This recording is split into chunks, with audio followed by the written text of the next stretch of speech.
Assalamu alaikum warahmatullahi wabarakatuh. Alhamdulillah, kwanza tunamshukuru Mwenyezi Mungu na tunamtakia rehma na amani zimfikie kiongozi wa umma huu ambaye sio mwingine ila ni bwana mtume Muhammad sallallahu alaihi wasallam.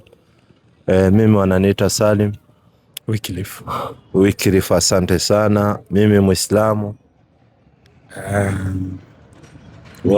Unasemanga nipo tu. Asante. Hebu weka vitu tusikie kwa leo.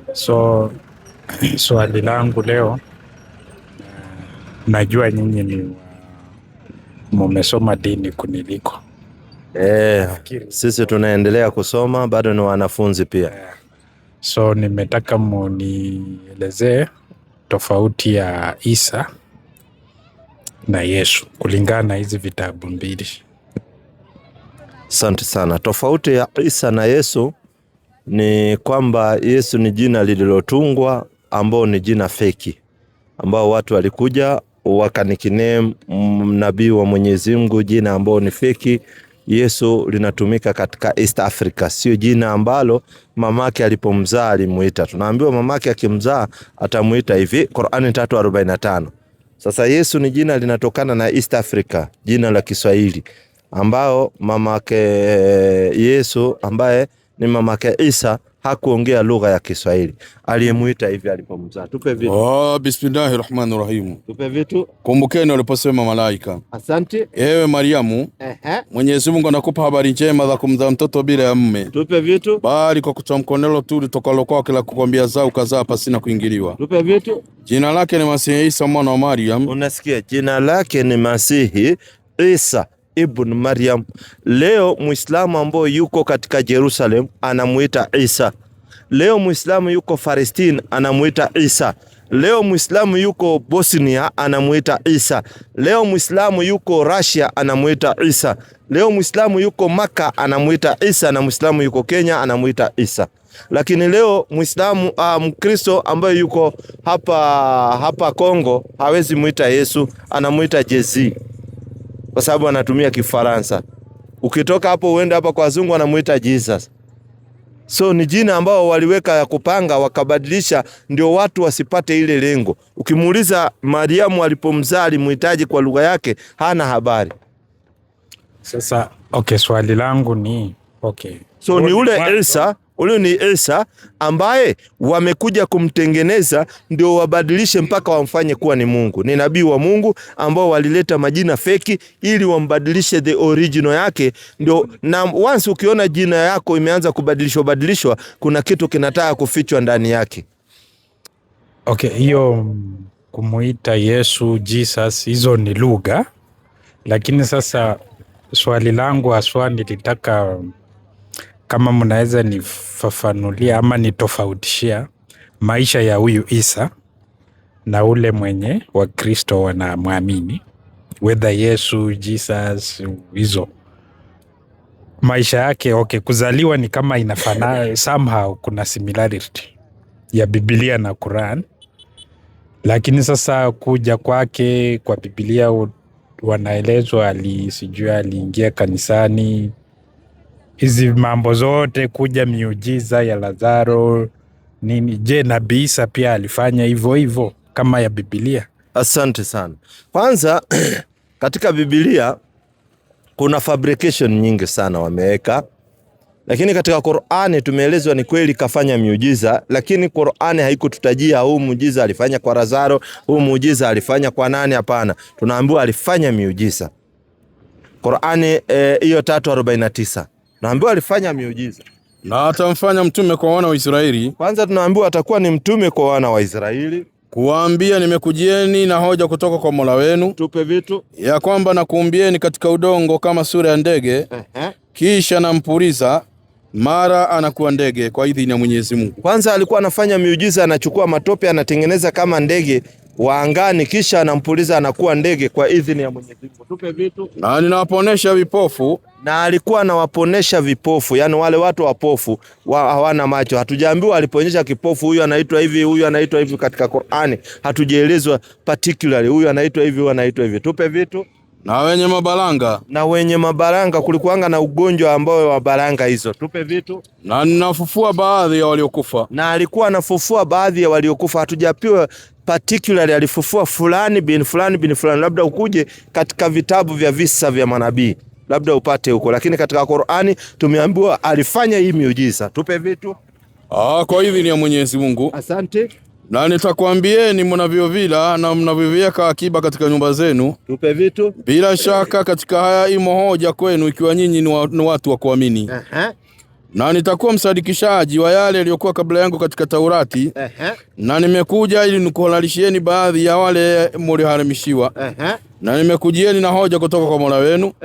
Kwa hivyo mcheni Mwenyezi Mungu na mnitiini. Unasikia? So yeye tunaambiwa alifanya hizo vitu vyote kwa idhini ya Mwenyezi Mungu, na anasema mcheni Mwenyezi Mungu na mnitii kwa sababu yeye ni nabii wa Mwenyezi Mungu. Ila katika Biblia, katika kuwazungumzia manabii, imechafua sana manabii wa Mwenyezi Mungu. So katika visa vyao namna wanavyoeleza manabii, kwa mfano wanasema Yesu alienda katika harusi, akaona pombe imeisha, akaitisha maji, akaitengeneza ikawa pombe nzuri. Sisi katika manabii wa Mwenyezi Mungu hawawezi kutengeneza kitu ambacho Mwenyezi Mungu amekiharamisha, kwa sababu Mungu amepiga marufuku kunywa pombe. Sasa pia nabii akuja atengeneze pombe. Unaona? So katika Biblia imechafua sana manabii. Wanasema mpaka Nabii Ruth alilala na watoto wake. Unaona? Wanaenda to an extend kusema Nabii Ibrahimu alizini na mjakazi. Unaona? Wanasema Nuhu sijui alifanya, wana mambo mengi katika manabii. So Yesu walimwambia alikuja akatengeneza pombe. So sisi hatuamini hiyo. So kuna mambo ambao wanaelezea katika Biblia ambao hatukubaliani nayo kuhusiana na Nabii Isa ibn Maryam. Kwa mfano wanasema alienda ati akaona miti. Ati alipoenda kwa miti akapata hakuna matunda akalaani miti. Nabii wa Mwenyezi Mungu anafaa kuwa na ufunuo, ajue sio msimu wa matunda hii. Akienda kwa hiyo miti analani miti, imemuuliza nini? Miti ni kiumbe cha Mwenyezi Mungu na miti haizai isipokuwa kwa idhini ya Mwenyezi Mungu. Atailaani vipi kiumbe cha Mwenyezi Mungu kwa sababu akijazaa na hakizai kwa sababu ya kupenda kwa hiyo miti inazaa kwa idhini ya Mwenyezi Mungu miti? Atakuwa na roho mbaya sana. Si atakuwa na roho mbaya kulaani miti ya Mwenyezi Mungu kiumbe? Miti haiwezi kuzaa, hata ile miti unaona ya maembe haiwezi kuzaa mpaka Mwenyezi Mungu aseme kun fayakun. Ndio unaona kuna msimu wa maembe na kuna maembe moja haijazaa. Sasa Mungu hajaiambia izae. Kila kitu kinafanyika kwa idhini ya Mwenyezi Mungu. Sasa kwa Biblia wanasema ati alienda alipopata hakuna matunda akalaani ile miti. Sasa vitu kama hizo sisi hatuamini. Sana. Kuna vitu vingi sana ziko kwa Biblia hatuamini, kwa sababu tunaona ni kudhalilishaji, udhalilishaji kuhusu Isa. Na kifo cha Isa kikoaje? Asante sana. Kifo cha Isa kilipangwa, na kwa sababu kiliingia uhuni, ikapangwa na Ibilisi na watu fulani wakaingia wakapanga. Nabii Isa alimuomba Mwenyezi Mungu amnusuru. So Mwenyezi Mungu anatuambia kulingana na kifo cha Nabii Isa, wakati watu wamekuja kwa bwana mtume Muhammad sallallahu alaihi wasallam wakamwambia, wewe tutakuua namna tulivyomuua Isa ibn Maryam. Mtume akashangaa, hawa wanaweza kumuua nabii wa Mwenyezi Mungu? Jibril akachana bingu 7 akaleta ufunuo, akamwambia Nabii Muhammad aje Qur'ani 4:157. Sikiza. Bismillahirrahmanirrahim. Tupe vitu. Na kwa ajili ya kusema kwao. Na kwa ajili ya kusema kwao, kwa sababu walikuwa wanaenda wakijigamba wakisema sisi tumemuua Masihi Isa mwana wa Maryam. Walikuwa wanasema wamemuua Masihi Isa ibn Maryam. Wanatembea huko wakipiga maneno. Sikiza habari. Mtume wa Mungu. Tena ni mtume wa Mwenyezi Mungu, Rasulullah. Hali hawakumuua wala hawakumsulubu. Sasa Mwenyezi Mungu anatuambia hii habari, hawa watu wanasema walimuua Yesu, hawakumuua wala hawakumsulubu huyu Nabii Isa ibn Maryam. Tupe vitu iliendaje? Bali walibabaishiwa mtu mwingine wakamdhani Nabii Isa. Walibabaishiwa mtu mwingine wakadhania wameua Nabii Isa ibn Maryam. Tupe vitu. Na kwa hakika wale walioختلفiana katika hakika hiyo ya kumuua Nabii Isa, wale walioختلفiana katika hakika ya kumuua Nabii Isa ibn Maryam, maana yake kuna watu wanasema labda tulimuua, wengine wanasema hatukumuua. Sikiza habari. Wamo katika shaka nalo jambo hilo la kusema kauawa. Wote wako shaka na jambo la kusema Yesu kauawa. Tupe vitu. Wao kabisa hawana yakini juu ya jambo hili. Wao kabisa hawana ukweli kuwa wamemuua Yesu mtoto wa Maryam, Isa ibn Maryam. Ala, kwa kweli wamemuua Nabii Isa. Tupe vitu. Isipokuwa wanafuata dhana tu. Wanafuata kudhania. Tupe vitu. Na kwa yakini hawakumuua. Tupe vitu. Bali Mwenyezi Mungu alimnyanyua kwake. Mungu anatuambia hawakumuua. Mwenyezi Mungu alimnyanyua kwake akamnusuru. Venye Mungu alivyonusuru Nabii Ismaili, babake ameambiwa nenda umchinje, umtoe kafara. Alipofika anachukua kisu, Mungu akamwambia stop, chukua kondoo chinja, akamnusuru. Venye alinusuru ndio amemnusuru Nabii Isa ibn Maryam, kwa sababu Mwenyezi Mungu anawanusuru manabii wake. Na sasa ile ni kama umri wa miaka ngapi? Inaendana na ya Biblia? Umri sasa huyu Isa akitoweka ulimwenguni. Kuna hadithi lakini sijaipitia vizuri, nasema alikuwa umri wa miaka almost 33 ndio amenyakuliwa. Kuna hiyo hadithi. Alinyakuliwa akaenda kwa Mwenyezi Mungu. Na ujue ni porojo hii kifo ya kusema Yesu ameuawa. Kwa mfano, kuna mtu katika Biblia wanaita Judas. Unamjua? Wanasema ndio alifanyaje? Alimsaliti Yesu. Huyu Judas alikufa kifo gani? Si kuna mkanganyiko hapo. Sasa itakuwaje mkanganyiko kwa mtu mmoja? Mtu mmoja anaweza kufa vifo mbili? Sijui, haiwezekani. Okay. Haiwezekani. Kwa mfano, katika kitabu cha 27:3 ni Mathayo, Mathayo anatueleza huyu Judas alifanyaje. Alafu niambie kama hii itakuwa maneno ya Mwenyezi Mungu, basi wale wanaoifuata watakuwa katika mashaka makubwa sana. Kama yule aliyemsaliti Yesu, watu walishindwa, alikufa kifo aina gani? Yesu ndio watajua. Sikiza wanasemaje kuhusiana na huyu nani? Sikiza vizuri 23:3. Nataka wewe mwenyewe uwe jaji. Kisha Yuda yule mwenye kumsaliti. Yuda yule mwenye kumsaliti alifanyaje? Alipoona kuwa amekwisha kuhukumiwa, alijuta. Akawarudishia wakuu wa makuhani na wazee vile vipande 30 vya fedha. Unasikia zile 30 bob, tuseme tu 30 bob, anasema ni 30 cent. Akachukua akawarudishia wale wakuu wa makuhani. Walichukua ama hawakuchukua? Sikia inasema. Akasema nalikosa nalipoisaliti damu isiyo na hatia. Tupe vitu. Wakasema basi haya tupasa nini? Wao walikataa, wakasema hii inatupasa nini? Akafanyaje? Yaangalia haya wewe mwenyewe. Akavitupa vile vipande vya fedha katika hekalu. So alichukua akazitupa ndani ya hekalu. Alipotupa alifanyaje? Akaondoka akaenda akajinyonga. So amechukua senti akatupa kwa hekalu, akaenda zake akafanyaje? Akajinyonga. Huyu ni Mathayo. Alipokuja Luka, kwa sababu ndio mwandishi wa kitabu cha Matendo ya Mitume, anasema ni uongo Mathayo aliwaambia. Anasema huyu Yuda alifanyaje? 1:8. Ndugu. Ilipasa andiko litimizwe. Asante. Alonena Roho Mtakatifu zamani kwa kinywa cha Daudi. Tupe vitu. Kwa habari za Yuda. Sikiza. Hizi ni habari za Yuda ambaye alimsaliti Yesu. Sikiza. Aliwaongoza wale waliomkamata Yesu. Aliwaongoza wale walimkamata Yesu. Huyu Yuda alifanyaje? Kwa sababu alikuwa amehesabiwa pamoja na sisi. Asante. Akapata sehemu ya huduma hii. Tupe vitu. Basi mtu huyu ambaye ni Yuda alinunua konde kwa ijara ya udhalimu. Kumbe ile pesa huyu Luka anatuambia hakutupa kwa hekalu, alienda akanunua konde ambao ni shamba. Na unajua wanaozungumzia mtu ngapi? Mmoja. So Mathayo anatuambia Roho Mtakatifu alimwambia huyu alirusha kwa hekalu. Huyu Luka anasema ni uongo, alienda akanunua shamba na hiyo pesa. Sikiza habari. Akaanguka kwa kasi. Aliponunua shamba akaanguka kwa kasi. Ukisikia mtu kuanguka ni kama saa hii umeteleza hivi kumenyesha ukaanguka chini. Akaanguka kwa kasi, akafanyaje? Akapasuka matumbo yake yote yakatoka. Naye anatuambia huyu Yuda alienda akaanguka, matumbo yakafanyaje? Yakatoka kwa tumbo. Lakini sasa labda ilikuwa njia ya kujiua anyway. Sasa our question is, alijinyonga ama alikuja akanunua? Kwanza ilieleza wazi kwamba alijinyonga. Hii nayo alianguka. Hii nayo inasema alianguka akapasuka matumbo. Sasa alijinyonga kwanza, akafungua kamba, akakuja akanunua shamba, akatembea, akaanguka, matumbo akapasuka, ama alikufa vifo vya aina ngapi wewe? Sijui mimi. Je, alinunua shamba na hiyo pesa ama alitupa kwa hekalu? Mathayo anasema alitupa kwa hekalu. Huyu Luka anasema ni uongo, alinunua shamba. So wakati unapeana maneno ya Mwenyezi Mungu hayafai kuwa yanagongana, yanafaa kuwa na msururu mmoja. Sasa kifo cha yule hata alimsaliti yetu wamegombana, kifo cha Yesu ndio wakagombana kabisa.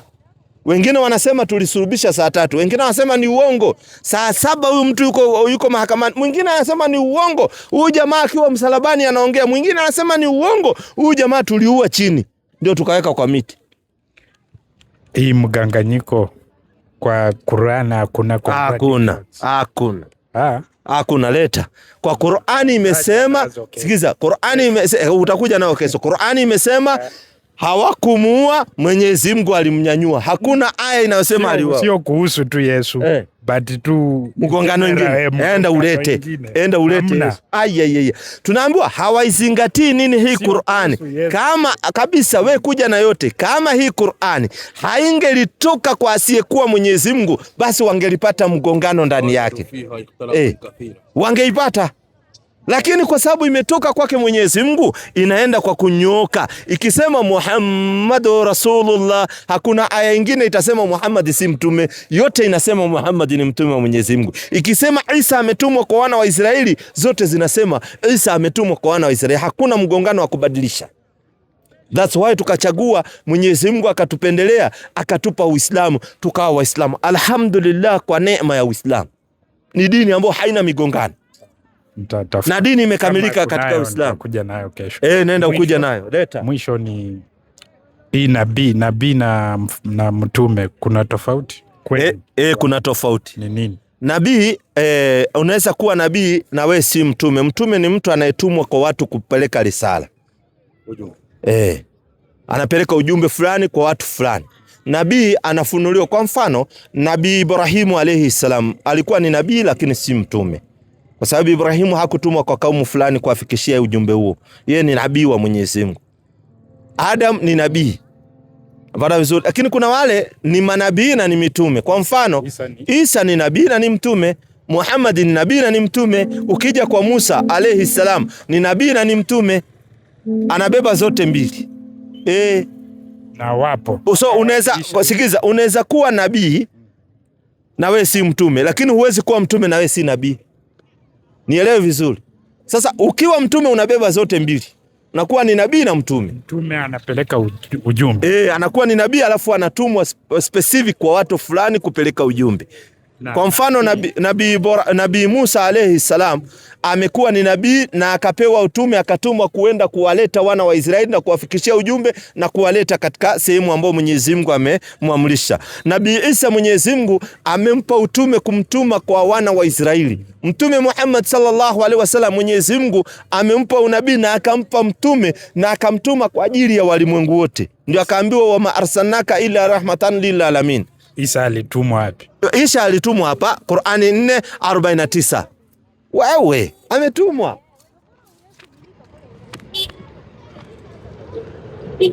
Tupe vitu. Kwa jina la Mwenyezi Mungu mwingi wa rehema na mwenye kurehemu. Na atamfanya mtume kwa wana wa Israeli. Unaona. Sasa Nabii Isa ametumwa kwa wana wa Israeli. Lakini Muislamu ndugu yetu tunamheshimu, tunamkubali, lakini katumwa kwa wana wa Israeli. So ujumbe wake ulikuwa specific kwa wana wa Israeli. Hata Musa katumwa kwa wana wa Israeli. Hakutumwa kwa watu wote. Musa 17:2 Qur'an. Alafu saa hii hatuna manabii wala hatuna mitume. Wale tuko nao ni mikora. Kwa sababu mtume wa mwisho, nabii wa mwisho anaitwa kidume Muhammadu sallallahu alayhi wasallam. Ndio amefunga hiyo chapter, takuonyesha. Sikiza habari. Anasema Mwenyezi Mungu mtukufu, Bismillahirrahmanirrahim. Na tulimpa Musa kitabu. Na tukakifanya uongofu kwa Bani Israeli, yani Mayahudi. Unasikia? So Musa na kitabu chake kilikuwa ni uongozi kwa wana wa Israeli. Kwa sababu waliletewa manabii wengi sana, walikuwa ni vichwa ngumu mno. Wanaletewa manabii wanakaidi, wanaletewa wanakaidi. Hii story ya Musa ya Farao nini yote mko nayo? Imejaa ndani ya Qur'ani. Kwa taarifa yako, nabii aliyetajwa mara mingi ndani ya Qur'ani kwa jina anaitwa Nabii Musa alayhi salam. Ametajwa mara 136.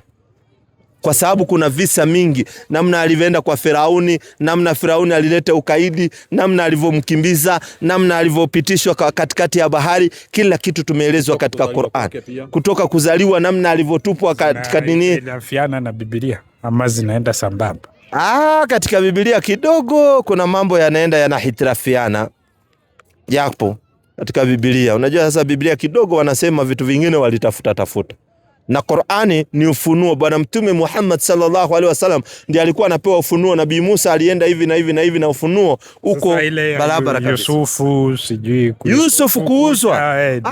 Yusuf kuuzwa. Kwanza kuna chapter mzima inaitwa Suratu Yusuf. Iko ndani ya Qur'an. Paka namna alivyopendwa na mwanamke wa waziri. Alikuwa ni mwanamke wa waziri. Alipotaka kumtongoza Nabii Yusuf alayhi salam, Nabii Yusuf akakataa. Ikachanwa kanzu yake upande ya nyuma. Akajitokeza mtoto mdogo, aliongea akiwa mtoto mdogo. Akasema lau kanzu ya Yusuf itakuwa imechanwa mbele, itakuwa ni kweli Yusuf alikuwa anataka kumbaka huyu mwanamke. Lakini kama kanzu ya Yusuf itakuwa imechanwa nyuma, basi itakuwa Yusuf alikuwa anakimbia huyu mwanamke ndio alikuwa anataka kumbaka. Sasa imejaa chapter mzima inaitwa kuanzia udogoni mpaka wakati wa mwisho ya Nabii Yusuf, mpaka vyenye alienda akafanywa ni waziri, kwa sababu alisema anaona ng'ombe 7 ambazo zinakula ng'ombe 7. Hizi ng'ombe ambazo zinakula hizi ng'ombe 7 ni ng'ombe zimekonda, zinakula ng'ombe ambazo zimenona. Sasa mfalme alipouliza hii mambo ya hii ndoto, ikasindikana nani anaweza patiana. Yusuf alikuwa gerezani wakati huo. Sasa mfalme kuna mtu mmoja alikuwa ametolewa gerezani, akasema, akakumbuka tulikuwa na mfungwa mwenzangu alikuwa anatutafsiria ndoto. Akaambia mfalme kuna mfungwa anaitwa Yusuf, yuko kule anaweza kutafsiria hii ndoto. Alipokuja Yusuf akamwambia, sikiza mfalme, kutakuwa na miaka 7 ya kuvuna yani kutanyesha mvua vizuri, watu mazao yatakuwa mengi, na kutakuja miaka 7 itakuwa ni njaa. Ndio maana ya hii ndoto. Sasa hapo Yusuf akafanywa ni waziri wa kilimo, agriculture minister, waziri wa kilimo. Akaweka mifugo, akavuna, akaweka kwa store. Kukaja njaa, ndio ndugu zake wakakuja kuomba chakula huko. Njaa ile ilikuwa amekuja kununua huko. Akawatambua, lakini wao hawakumtambua kwa sababu alikuwa amemtupa kwa shimo. Yusuf akiwa kijana mdogo, akiwa mtu mkubwa. Unajua mtu akiwa mdogo akiwa mkubwa anabadilika hata sura. So hawamkumbuki, lakini wao yeye anawakumbuka ndugu zake. Sasa okay, iko inaitwa Suratu Yusuf, inaanza na Qur'ani 12. Hakuna shida. Sasa na ikawaje saa hii Misri na sio majority ni Waislamu? Sasa ule Farao wa ile wakati alikuwa dini gani? Alikuwa Muislamu vile vile? Mbona alikuwa ama sasa hii mumewarich tu baadaye wakabadili wakawa Waislamu? Farao yeye alikufuru, lakini mke wake alikuwa ni Muislamu. Mke wa Firauni Asia alikuwa ni Muislamu, yeye alikufuru. Kuna wale mpaka wachawi walikuwa na Nabii Musa, walikuwa na huyu Firauni. Walipoona ile miujiza ambao Musa amefanya, ameangusha miti kawa nyoka, na wao walikuwa wameangusha kamba, ile miti ikakula zile kamba zao, walikubali wakasilimu. So kulikuwa na watu ambao ni chembe ya Uislamu katika Misri huo wakati. Lakini wale waliuawa wakati walikubali. Wengine walikuwa wanajificha kwa kumuogopa Firauni, kwa sababu Firauni alikuwa ametangaza yeye ni Mungu. Na akapanda, kuna wakati sijui ni yeye alikuwa anapanda hivi, anachinja kuku alafu anakuja na panga, anasema nimeua huyo Mungu wa Musa. Anaonyesha watu, si unaona hii panga yangu iko na damu, huyo Mungu nimemalizana naye, mimi ndio nimebaki ndio Mungu. So yeye alikuwa katika ukafiri, alikuwa amekataa Mwenyezi Mungu kabisa Firauni. Na tunaambia kwamba jengo kubwa la kwenda huko mbinguni lilijengwa wakati huo. Alikuwa anasema anaenda huko ili akaue Mungu wa Musa. Unajua alikuwa na jeuri sana. Alikuwa na ufalme ambao ana pesa na nini. Sasa sio pesa, zama hizo walikuwa wanatumia dhahabu, hata zile coins wanatengeneza ni za dhahabu. Kulikuwa na hizo. Sasa wale walibaki wachache sasa ndio walispread Uislamu kule na nini. Uislamu ulikuwa sawa. Nafikiri nitafanya utafiti wangu kuhusu mahitilafiano kwa Qur'an. Hakuna shida, wenda ukifanya utafiti wako, ukiona kuna kuhitirafiana katika Qur'ani, njoo kesho inshallah. Kwa sababu Yusuf alikuwa ametangulia huko dini. Alikuwa Muislamu Yusuf, na ndio unaambiwa ndio mwanaume anatongozwa na mwanamke anakataa. Au wanaume wa zama hizi tena, ule mwanamke unaambiwa ule alikuwa ni mwanamke waziri, alikuwa ni mwanamke mrembo kifaa. Watu vijana hapa unajua wana mambo mingi, watakwambia kiuma hicho ama kifaa, unaona anamtongoza, anamwambia lala na mimi, lakini yeye anasema siwezi kulala na wewe kwa sababu wewe ni mke wa mwajiri wangu, hii si haki yangu, wewe si mke wangu. Akakataa, ndio akasingiziwa, akatupwa gerezani. So watu wengi ni kuonyeshana, hata saa hii watu wengi ambao wako gerezani si kwamba wamefanya makosa, unaweza singiziwa, kwa sababu hata zama hizo watu walikuwa wanasingiziana. Zamani ilianza huko. Yusufu ni nabii. Okay. Si nimekuambia unaweza kuwa nabii na usiwe mtume. Yusuf ni nabii. Kuna ujumbe yenye mwingi sana, alipata ujumbe. Akajua kuna nyota nini zikisujudia 11 zikisujudia nini. Hiyo ilikuwa ni unabii Mungu amempa. Na walikuja ndugu zake wakamsujudia kwa sababu aliplant mpaka akawekea katika ile nini yao, akawekea kitu, kwa sababu kuna ndugu ambao walikuwa si wa mama moja lakini ni wa baba moja. Ule ndugu yake mdogo akaweka, wakati anawapatia yeye chakula, akaweka dhahabu ndani yake. Walipotoka akasema wafuate, ikapatikana, akamleta. Alikuwa anataka abaki huku, anaitwa Binyamin. Alafu akaambia nendeni muje na baba yenu ndio muweze kunini hapa, kwa sababu aliposikia babake bado yuko hai. Ila babake pia nabii, alipokuja alisikia harufu ya mtoto yake. Alikuwa macho ya hao nabii Yakub, alijua mtoto wangu yuko hapa. Muislamu huyo nabii Yakub alijua kabisa mtoto yangu yuko hapa, kwa sababu hata ile siku wao walimwambia ati mnyama amekula mtoto wako, alichukua ile kanzu. Mbwa mwitu amekula mtoto wako, alichukua ile kanzu ya Yusuf, akaangalia, kashindwa. Huyu mnyama ambaye anatoa mtu kanzu ndiye akule, hajararua hii kanzu. Akajua hawa vijana wangu wamedanganya, hawa wamemfanyia vibaya ndugu yao, wanasema nini.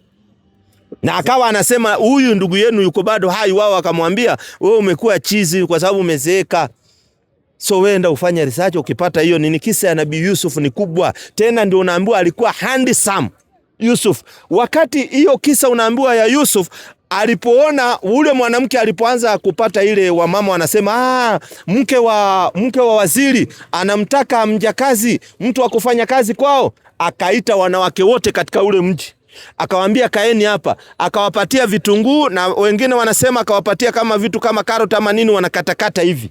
Akaita Yusuf, akapita pale katikati. Sasa walipomuona Yusuf, Mwenyezi Mungu alipokuwa amemuumba handsome boy, wakasahau kuwa wanakatakata, wakawa wanajikatakata vidole, namna walimwona Yusuf anavyopita hivi, na wakawa wanasema hakika huyu ni malaika mtukufu kabisa. Wakasema huyu hata sio binadamu, huyu Yusuf, huyu ni malaika ametoka mbinguni kateremka duniani. Mungu alikuwa amemuumba Yusuf, alikuwa handsome boy.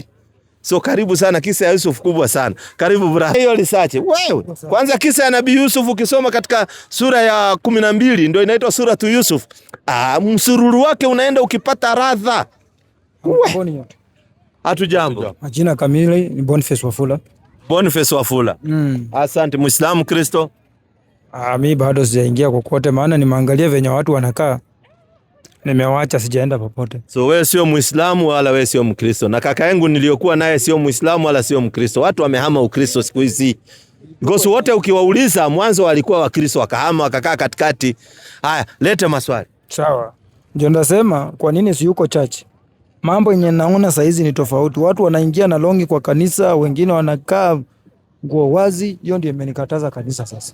Yaani huyu ameona kule kanisani watu wanakaa uchi kabisa. Watumishi wa Mungu wako. Na watumishi wa Mungu wako, mtumishi anasema vaa utakavovaa, Mungu haangalii mavazi, Mungu anaangalia roho. Fanya nikae tu maisha yangu. Akasema amehepa hiyo kanisani. Sasa ni kwa sababu hawafuati Biblia. Sasa lau wangefuata Biblia, Biblia inasemaje 2:8 kuhusiana na wanawake kuvaa vizuri. Sasa unajua wale wachungaji wao hawaangalii hiyo, wanaangalia umtoaji, atatoa nini. Sasa baadhi ya wanaume kwa kanisa. Sasa anaona imekatazwa, lakini yeye anaona akiwaambia wasivae atakosa sadaka. So mchungaji yeye anachunga sadaka yake, hachungi roho za watu ama kueleza watu chochote. Anaona akisema hii ni makosa watu watahama. Ndio anawaambia hatuko chini ya sheria sisi. Somebody say Jesus. Sisi tunaokolewa kwa neema. Somebody say Jesus. Vaa utakavovaa, Mungu haangalii mavazi, anaangalia roho. Saa hiyo mwenye anaambiwa vaa utakavovaa, hii kitofu yote iko nje. Na ndio mwana kwaya. Na kimewekwa chuma. Na kimewekwa chuma, kitofu siku hizo wanaweka chuma, sijui wanatoboa namna gani. Balaa hii dunia. Tupe vitu. Inasema basi nataka wanaume wasalishe kila mahali. Tupe vitu. Huku wakiinua mikono iliyotakata pasipo hasira wala majadiliano. Asante. Vivyo hivyo wanawake na wajipambe kwa mavazi ya kujistiri. Wanawake wajipambe kwa mavazi ya kujistiri. Mwanamke anafaa kujifunika vizuri, anajistiri.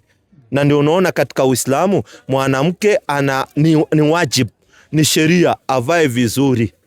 Akitoka tu kwa nyumba anavaa vizuri. Akiingia kwa nyumba wewe mko na yeye anaweza kaa anavyotaka. Lakini akitoka tu hapo nje lazima avae vizuri. Sio kila mwanamke aone urembo wake. Wewe ndio ulitoa mahali ukanini, wewe ndio una haki ya kuona urembo wake. Hiyo ni kweli kabisa. Nimeona mengi kwa Waislamu. Kabisa. Wako tofauti kabisa. Sijaona bongo ya Muislamu, sijaona rege ya Muislamu. Hakuna. Katika msikiti hakuna rege ya Muhammad ama hapana. Watu wanaingia, wanasali tena kwa utulivu, wanatoka. Alafu wanawake wanaingia saidi yao, wanaume saidi yao. So hakuna hiyo fitna ati wewe umeenda pale kwa msikiti kunyemelea ule msichana, hapana. Sasa sisi ni wanadamu tunajuana. So wewe ukitaka huyo msichana utampata huko nje na uende kwa wazazi wake. Kuna mahali pia imesoma mwanamke afai asome injili mbele ya wanaume. 14:34 wa Korinto wa kwanza iko, lakini hawataki kufuata. Tukiwaambia imeandikwa, wanasema Waislamu wanaingilia dini yetu, wakati tunawakumbusha imeandikwa. Soma. Wanawake na wanyamaza katika kanisa. Kwanza mwanamke anaambiwa nyamaze katika kanisa, lakini siku hizi wanyamazi ndio wanatoa ushuhuda. Bwana Yesu asifiwe, niliokoka. Sikiza habari. Maana hawana ruksa kunena. Tena ni Biblia inasema wanawake hawana ruksa kunena kanisani, bali watii kama vile nenavyo Torati nayo. Nao wakitaka kujifunza neno lolote, wanawake wakitaka kujifunza maneno ya Mungu, maneno yoyote, na waulize waume zao wenyewe nyumbani mwao. Waulize waume zao nyumbani mwao. Kwanza hapo kabla sijamaliza, unaweza kupata wanawake wengi, unajua tunaishi kwa vijiji, tunapata kesi nyingi ziko. Bwana hajui kitu imetokea kwake, lakini mchungaji anajua. So bibi yako ana respect mchungaji kukuliko wewe. Anaambia mchungaji siri ambazo wewe hujui, na wewe ndio mzee mwenye boma. Mimi nimestuka, nimepata kesi kama hizo zinatokea kwa vijiji ambao tunaishi. Mzee analalamika, anasema itakuwaje mchungaji amejua hii siri na mimi ndio bwana mwenye hii boma, hujaniambia, unakimbia kuambia mchungaji kwanza. Mambo mengi nimeyaona kwa Biblia. Unaona? Sasa hiyo ni makosa. Hiyo ni kudharau na dharau bwanako. Wewe unampatia mchungaji kipaumbele, ati kila kitu ikitokea kwenu kwa nyumba, wewe kwanza mchungaji ndio anajua, lakini bwanako hata hajui. Makosa. Iko ya mwisho niliambia mama mwingine akakataa, akapuuza. Hata nywele imekatazwa usishuke. Kabisa. Usishuke bado. Imekatazwa. Nilisoma kitambo. Iko hapo wa Timotheo, nitakuonyesha. Maliza hiyo. Maana ni aibu wanawake kunena katika kanisa. Tupe vitu. Au je, neno la Mungu litoka kwenu na kuwafikia ninyi peke yenu? Tupe vitu. Mtu akijiona kuwa ni nabii au mtu wa rohoni, mtu akijua yeye ni mtu wa rohoni, na ayatambue hayo ninayoandikia, na atambue haya maneno tunayoandikiwa, ya kwamba ni maagizo ya Bwana, ya kwamba hii ni maagizo ya Mungu, wanawake wanyamaze katika kanisa. Unaambiwa ni maagizo ya Mungu. Tupe mambo. Lakini mtu akiwa mjinga, na awe mjinga tu. Akitaka kwenda kuongea kanisani, wewe ni mjinga, naendelee kuwa mjinga. Lakini mtu atakayejua imekatazwa na ajue hii katazo imetoka kwa Mungu, wanawake wanyamaze, lakini hawatanyamaza. Ya kushuka nywele iko Timotheo 2:8. Malizia hapo. Kwa swali lingine. Na wewe nadhani hata wewe ndio ulihama hivyo juu ya hisi. Ndio naambia. Yaani mimi nimestuka. Hata mtu ati mtoto anakuwa ni mgonjwa, mtoto wako, badala bibi akueleze, bwanangu mtoto wetu ana shida hii na hii, asaenda kuambia mchungaji kabla hata hajakwambia na yeye ndio bwana wa boma. Unapata ati mchungaji ndio anajua hata mtoto wako alikuwa mgonjwa. Sasa unashangaa, kwani mlioa huyu bibi mkiwa wawili ama imekuaje? Sikiza habari. Vivyo hivyo wanawake na wajipambe kwa mavazi ya kujistiri, pamoja na adabu nzuri na moyo wa kiasi, si kwa kusuka nywele. Sio kwa kushuka nywele. Wewe unashuka nywele, hizi nywele zingine Ni maiti wanakufa huko India wananyolewa. Na China. Wakikufa inanyolewa inakuwa preserved ndio tunaletewa huku. Wewe unaweka kwa kichwa ati ukifanya hivi ati unakaa mzungu. Huwezi badilika, wewe ni mtu nyeusi kama mimi tu. Tukae tu na hii nywele yetu tu inakaa still wa hii tu tukae nayo. Mungu ametupa. Turidhike. Huwezi kumkosoa Mungu na maumbile yake. Maumbile ya Mungu ametuumba anavyotaka. Ishi ulivyoumbwa na Mungu, acha kujitoa. Mwingine ananyoa hizi tunaziita nini? Nyusi hizi. Anaweka zingine ama anapaka atirangi hivi. Wakati Mungu amekuweka hizi anajua kazi yake. Mwingine ananyoa mpaka hizi za macho hizi. Hizi huwa zina ekope hizi. Zinazuia vumbi. Mungu alituumba very good creation yani. Hizi zinazuia vumbi na yeye ananyoa anaweka zingine wanaweka hivi. Ati akifanya hivi atizionekane ni kama mzungu. Wewe utabaki Mwafrika. Ruhusu niulize ya mwisho. Ulize ya mwisho. Je, hii misalaba inaruhusiwa kanisani? Maana naona wanazika mtu wanaweka msalaba. Pia kanisani msalaba huko. Sasa pia misalaba hakuna mahali naambiwa iwekwe kanisani ama mtu akizikwa aweke msalaba. Hii ni uzushi iliyokuja. Kwa sababu ukiangalia hata kanisa SDA wameachana na misalaba. Siku hizi hawaweki msalaba kanisani wala haweki msalaba mtu akifa. Walijua msalaba ni alama ya laana. Unaona vitu kama 22 baba, tutakuja kwa Qur'ani 22:21. Walijua msalaba ni alama ya laana, na ndio unaona hii msalaba inatumika katika njia nyingi, watu hawajajua. Hata wale waimbaji wanaoimba manyimbo zingine unaona wanatumia hizi misalaba, hamjui maana yake. Hizi misalaba zina maana nyingine tofauti. Ni alama za wahuni. Afu nyinyi mkazichukua mkaziweka katika ati kanisa inawekwa msalaba, kaburi inawekwa msalaba.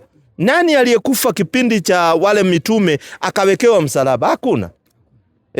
Sipokuwa juzi nimestuka nao Wakatoliki wanachukua fuvu la kichwa wanabusubusu ati ni mtu alikuwa anaitwa Agatha, ati mtakatifu Agatha, alafu anaweka kwa zile nini wanatengeneza zile sanamu. Hii ni kuabudu ibilisi kabisa. Unaabudu watu waliokufa badala umuombe Mwenyezi Mungu aliye hai. Sikiza inasemaje?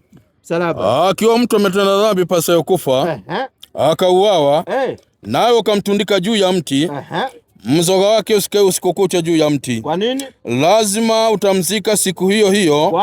Kwani aliyetundikwa amelaaniwa na Mungu. Alama ya msalaba ni alama ya laana. Ndio watu walikuwa wakifanya makosa wanawekwa kwa msalaba wanatundikwa. Sasa wewe ukiona ukikufa msalaba imewekwa, maana yake kile kiko hapo chini kimelaaniwa.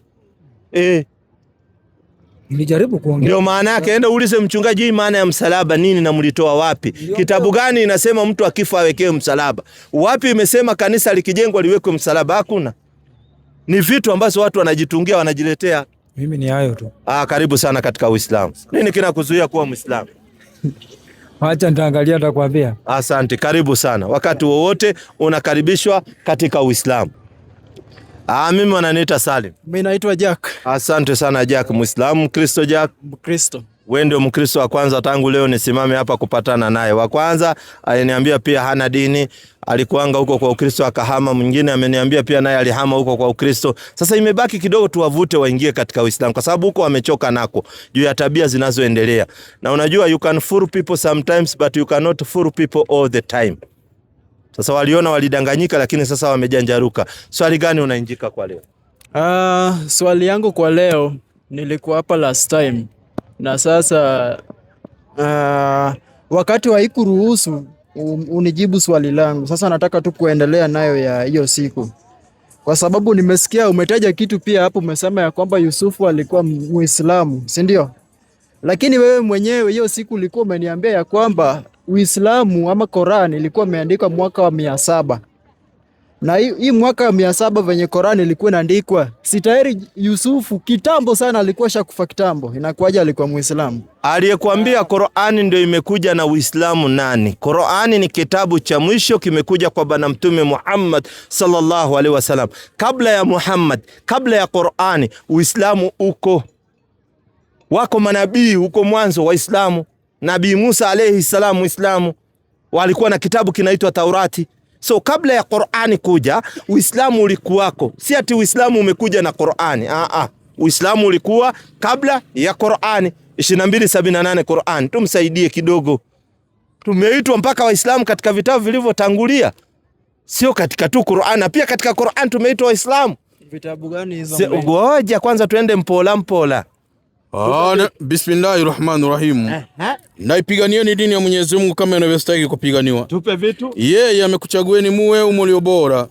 Wala hakuweka juu yenu mambo mazito katika dini. Tupe vitu. Nayo dini hii ni mila ya baba yenu Ibrahimu. Tupe vitu. Yeye Mwenyezi Mungu alikuiteni Waislamu tangu katika vitabu vya zamani huko. Tumeitwa Waislamu tangu vitabu vya zamani huko. So kulikuwa na vitabu kabla ya hii Qur'an. Tupe vitu. Na katika hii Qur'ani mmeitwa jina hilo. Tumeitwa jina hilo Waislamu. Vitabu vya zamani tuliitwa Waislamu. Hii Qur'ani tumeitwa Waislamu. 48:29 Qur'an. Vitabu vipi haya? Ndio nakupeleka pole pole. 48:29 Qur'an. Sikiza vitabu. Pole pole tu. Bismillahirrahmanirrahim.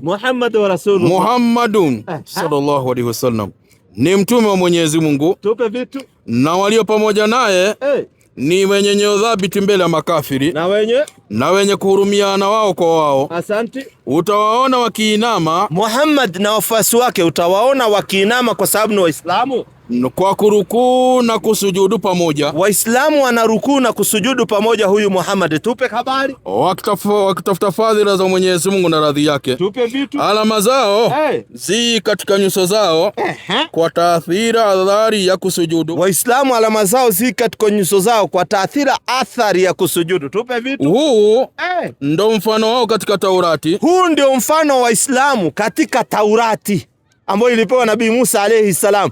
Palizia na kitabu kingine. Na mfano wao katika Injili. Na mfano wao katika Injili iliyopewa Nabii Isa ibn Maryam. Umefanyaje? Umetajwa hivi. Umetajwa hivyo. So Waislamu wametajwa katika Taurati na kitabu cha Injili alipopewa Nabii Isa ibn Maryam. Wapi imesemekana walikuwa Waislamu? So, jua unataja Taurati ambayo yaliandikwa na Musa, na Musa mwenyewe ako kwa Biblia, na Musa mwenyewe tunaamini ya kwamba alikuwa Mkristo. Utanipatia alikuwa Mkristo. Wapi Musa tunaambiwa alikuwa Muislamu na watu wake 10:84 Qur'an. Anasema Mwenyezi Mungu mtukufu baada ya udhubillahi minashaitanir rajim. Bismillahirrahmanirrahim.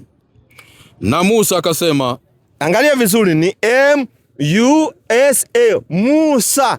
Na Musa akasema alayhi salam. Tupe vitu. Enyi kaumu yangu, enyi watu wangu, ikiwa nyinyi mmemwamini Mwenyezi Mungu, ikiwa nyinyi watu wangu, nyinyi Musa, mimi watu wangu, mnamwamini Mwenyezi Mungu, basi mtegemeeni yeye, mtegemeeni Mungu peke yake. Kama nyinyi ni Waislamu kweli, kama nyinyi ni Waislamu kweli. Teremka chini mpaka aliwafikia. Wakasema tunamtegemea Mwenyezi Mungu, Mola wetu, usitufanye wenye kutiwa misukosuko na hao watu madhalimu, tupe mitu, na utuokoe kwa rehema yako na hao watu makafiri.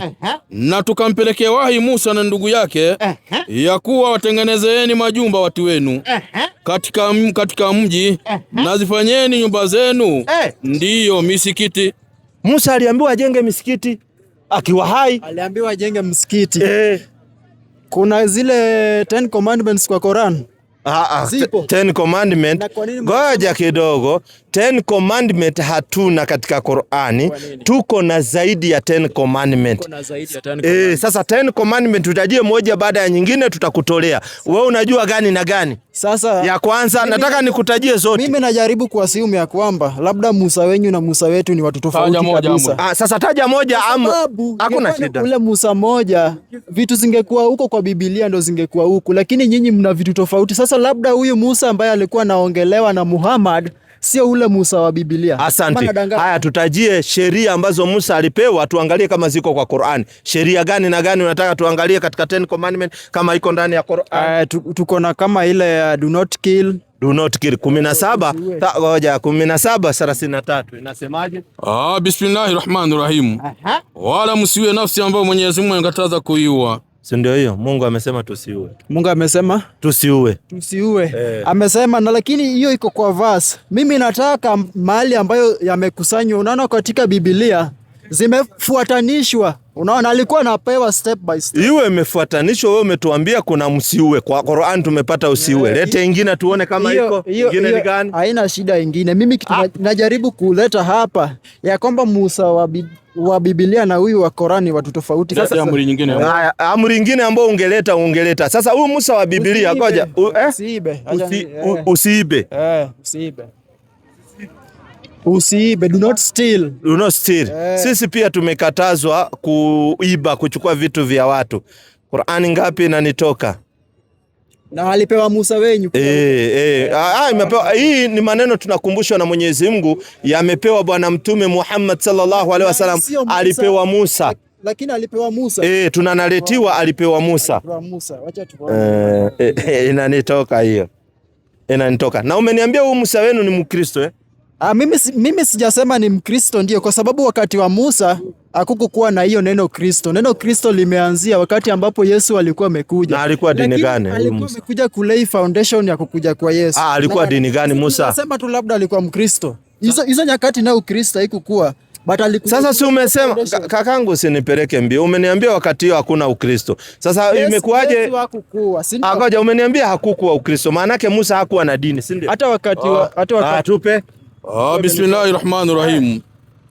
Na mwizi mwanamume na mwizi mwanamke ikateni mikono yao. Sikiza, tunaambiwa mwizi akiiba, tumekatazwa kuiba. Tunapewa hukumu mpaka ya kuiba, anafaa akatwe mkono.